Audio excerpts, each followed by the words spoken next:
A1 study गुरु में आपका स्वागत है। A1 tuition centre Bariyarpur Sitamarhi, Bihar board का 10th BTC मैथ।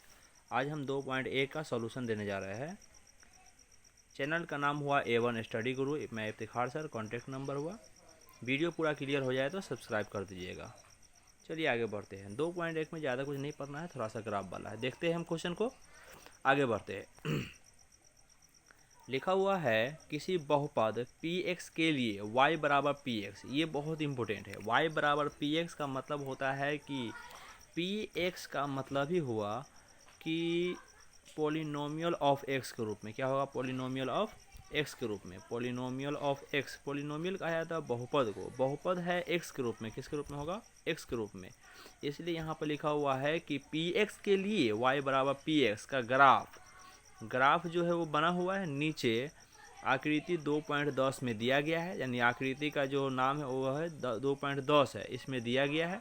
प्रत्येक स्थिति में px के शून्यकों की संख्या ज्ञात करें। यहाँ पर जो px लिखा हुआ है उसको इम्पोर्टेंस ये समझना है कि px जैसे ही कह दिया जाए मतलब पोलिनोमियल निकालना है, लेकिन किसके रूप में? x के रूप में। कोष्ठ में x है, इसका मतलब पोलिनोमियल का जो मान निकालेंगे, बहुपद का जो भी काम करेंगे वो x के रूप में करेंगे। और जब x के रूप में कह दिया मतलब x अक्ष पर करेंगे, यानी x अक्ष से हमको रिलेटेड रखना है। अगर आप px के शून्यकों की संख्या ज्ञात करें, px के शून्यकों की संख्या ज्ञात करें। इसमें ज़्यादा कुछ नहीं है, समझना ये है कि जो भी ग्राफ बना होगा, जैसे यहाँ ग्राफ बना हुआ है, देख रहे हैं कि ये ग्राफ का x एक्सिस हुआ, ये y एक्सिस हुआ। x एक्सिस को हम x और x डैश लिखते हैं, और y को ऊपर y होता है, नीचे y डैश होता है, जो इसमें पहले से लिखा हुआ है। चलिए, ये हुआ x, मेरा ग्राफ बनता है। ग्राफ में जो भी हम लाइनिंग खींचेंगे, लाइनिंग खींचने के लिए ये कभी x अक्ष को टच करता है, कभी y अक्ष को टच किया। लेकिन हमें जब यहाँ कहा क्या गया है कि px के शून्यकों की संख्या ज्ञात करना है, तो px के शून्यकों की संख्या का मतलब हुआ कि x अक्ष पर जितने बार टच होगा वही शून्यकों की संख्या होगा। मान लिए कि x अक्ष पर एक बार टच हुआ, जैसे एक बार यहाँ टच हुआ तो एक शून्यक हुआ। यहाँ पर देख रहे हैं 2 बार टच हुआ, ये यहाँ पर टच हुआ, एक यहाँ पर टच हुआ, यहाँ पर टच हुआ, तो ये मेरा क्या हो गया? 2 शून्यक हुआ। वहीं पर x अक्ष पर 3 बार रहे, जैसे ऐसे से गया तो 3 बार हो गया। एक यहाँ टच हुआ, एक यहाँ टच हुआ, एक यहाँ टच हुआ, 3 जगह टच हुआ है। 3 जगह टच हुआ है तो मतलब 3 शून्यक हो गया। यानी x यहाँ px लिखा हुआ है तो हम x अक्ष पर देखेंगे, x अक्ष पर जो टच रहेगा वही मेरा क्या होगा? शून्यक हो जाएगा। अब जो पहला नंबर क्वेश्चन जो लिखा हुआ है उसमें ये ग्राफ बना हुआ है। ग्राफ में देख रहे हैं कि जो लाइनिंग x अक्ष y अक्ष छोड़ कर एक अलग से लाइन और रेखा दिया गया है। ये रेखा देख रहे हैं यहाँ पे, ये रेखा जो है वो किस अक्ष पर टच कर रहा है? ये तो y अक्ष पर टच कर रहा है, क्योंकि हम जानते हैं कि ये y होता है और y अक्ष को टच करते हुए सीधा लाइन गया हुआ है। अब y अक्ष को टच कर रहा है तो हमको ये बताइए कि y अक्ष को टच कर रहा है तो y पर एक जगह यहाँ मिला है, लेकिन x अक्ष पर मिला है? ये कहीं पर भी नहीं मिला है।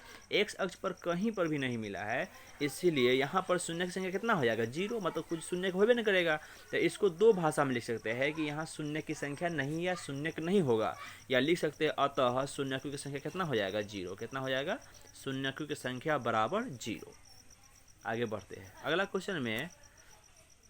क्वेश्चन नंबर दूसरा में देखेंगे, यहाँ एक ग्राफ बना हुआ है। ग्राफ में एक कर्व लाइन यानी टेढ़ा लाइन दिया हुआ है। ग्राफ यहाँ x अक्ष ये हुआ, ये y अक्ष हुआ, ये ग्राफ बना हुआ है। ग्राफ में एक लाइनिंग आया हुआ जो देख रहे हैं कि ऐसे घुमा हुआ है।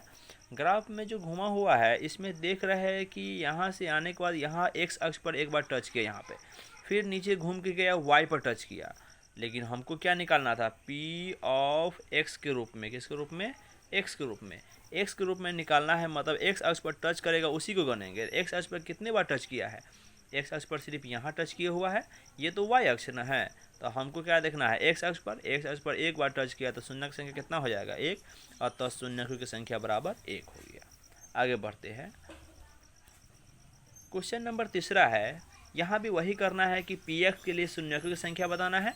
px के लिए वही तरीका है कि px का मतलब हुआ कि हमको x के रूप में देखना है। x के रूप में मतलब x अक्ष पर देखना है। x अक्ष पर जितना टच होगा वही शून्य की संख्या होगा। ये हुआ x अक्ष। इस पर देख रहे हैं कि जो लाइनिंग गया हुआ है वो लाइनिंग ऐसे आया हुआ है, ऊपर गया हुआ है, फिर नीचे आया हुआ है। इसमें देख रहे हैं कि एक बार यहाँ टच किया, फिर ऊपर जाने क्रम में यहाँ पर टच किया, फिर नीचे आने क्रम यहाँ टच किया। एक टच यहाँ, दूसरा यहाँ, तीसरा यहाँ, क्या वो टच हुआ? 3 को टच हुआ, अतः शून्यकों की संख्या 3 हुआ। अब कोई कहेगा कि ये वाई अक्ष पे जो टच किया हुआ इसका क्या हुआ? वाई अक्ष से हमें कोई मतलब नहीं है, वाई अक्ष पर टच करे या न करे उससे हमें कोई मतलब नहीं है। हम देखेंगे कि एक्स अक्ष पर कितने बार टच किया है, वही मेरा क्या होगा? शून्य की संख्या होगा। यहाँ पर एक्स अक्ष पर यहाँ पर था एक, यहाँ पर है, एक यहाँ पर है, 3 जगह देखे, 3 जगह मेरा एक्स अक्ष पर टच कर रहा था, एक्स अक्ष पर 3 जगह टच किया, इसलिए शून्य की संख्या कितना हो जाएगा? 3 हो जाएगा। चलिए आगे बढ़ते हैं। चौथा नंबर क्वेश्चन में है कि वही काम करना है कि शून्य की संख्या बताना है, किसके लिए? पी एक्स के लिए। किसके लिए? पी एक्स के लिए शून्य की संख्या बताना है। पी एक्स के लिए शून्य की संख्या हम बताएंगे तो ये एक्स एक्सिस हुआ, देख रहे हैं कोई लाइनिंग है जो कर्व है जो इस प्रकार आया हुआ ऊपर की तरफ गया हुआ है, तो ये कितने बार टच किया है? ये ऊपर से आया तो एक बार टच किया, फिर नीचे होते हुए फिर ऊपर गया तो दोबारा टच किया। कितने बार टच किया? 2 बार, एक यहाँ है, एक यहाँ है, 2 बार टच करेगा तो शून्य की संख्या कितना हो जाएगा? 2 हो जाएगा, यानी एक यहाँ का शून्यक हो गया, एक यहाँ का शून्यक हो गया। तो हम लिख दिए अतः शून्यकों की संख्या बराबर 2। हमें वाई अक्ष से कोई मतलब नहीं है। एक्स अक्ष पर देख रहे यहाँ टच किया, यहाँ टच किया, तो मेरा शून्य की संख्या कितना हो गया? 2 हो गया, इसलिए लिख दिए अतः शून्यकों की संख्या बराबर 2 है। आगे बढ़ते हैं। 5वां नंबर क्वेश्चन है कि इसमें ही बताना है कि पी एक्स के लिए एक्स अक्ष पर देखेंगे कितने बार टच किया है, जो शून्य की संख्या ज्ञात करना है। एक्स अक्ष यहाँ ये हुआ, ये वाई अक्ष हुआ, हमें एक्स अक्ष पर ढूंढना है शून्य की संख्या। एक्स अक्ष पर देख रहे हैं लाइनिंग यहाँ से ऊपर गया, फिर नीचे आया, फिर ऊपर गया, फिर दोबारा नीचे आ गया। जब नीचे आ गया तो देखेंगे कितने बार टच किया है। टच देख रहे हैं कि यहाँ टच किया हुआ है, एक यहाँ टच किया हुआ है जो एक्स अक्ष पर है, ये भी एक्स अक्ष पर टच किया, ये एक्स अक्ष पर टच किया। ये दूसरा जो यहाँ पर किया हुआ है ये तो वाई अक्ष पर किया हुआ है, वाई अक्ष पर हमें ढूंढना नहीं है, हमको क्या चाहिए? सिर्फ एक्स अक्ष चाहिए। एक्स अक्ष 1 हुआ, 2 हुआ, 3 हुआ और 4 हुआ, यही ना हुआ। फिर दोबारा देखिए, एक यहाँ हुआ, दोबारा यहाँ हुआ, तीसरा यहाँ हुआ, चौथा यहाँ हुआ, 4 बार टच किया है। 4 बार टच किया तो क्या लिखेंगे? अतः शून्य से कितना हो जाएगा? 4 हो जाएगा। कितना हो जाएगा? 4 हो जाएगा। आगे बढ़ते हैं। 6ठा नंबर क्वेश्चन में देख रहे हैं कि एक्स अक्ष यहाँ है, वाई अक्ष मेरा ये सीधा है, लाइनिंग है, 2 अक्ष है जिस पर लाइन एक कर्व आया हुआ है और यहाँ से आने के बाद ऊपर गया हुआ है, फिर नीचे आया, फिर ये। उस वक्त से हम यही बताना चाह रहे हैं कि जब भी हम कोई भी संख्या निकालते हैं शून्य के, तो हम टच की संख्या निकालते हैं। टच की संख्या में एक चीज़, ये क्वेश्चन बहुत इंपॉर्टेंट है। इम्पोर्टेंट इसलिए है क्योंकि ये कर्व नीचे आता है लेकिन नीचे ना आकर ऊपर से सट के चला जाता है। जैसे यहाँ देखे हैं कि एक लाइन था, लाइन के बाद जो आया है यहाँ से टच के ऊपर चला गया, नीचे गैप नहीं बना हुआ है, इसमें कोई गैप बना हुआ है? ऐसा कोई गैप नहीं बना हुआ है। गैप नहीं बना हुआ है, इसका मतलब यहाँ से आकर ऊपर से टच करके चला गया, मतलब कि 1 बार टच किया। कितना बार टच किया है? 1 बार टच किया है। ये आने के बाद जब भी नीचे ये भी आया है तो इसमें भी देख रहे हैं नीचे गैप नहीं है।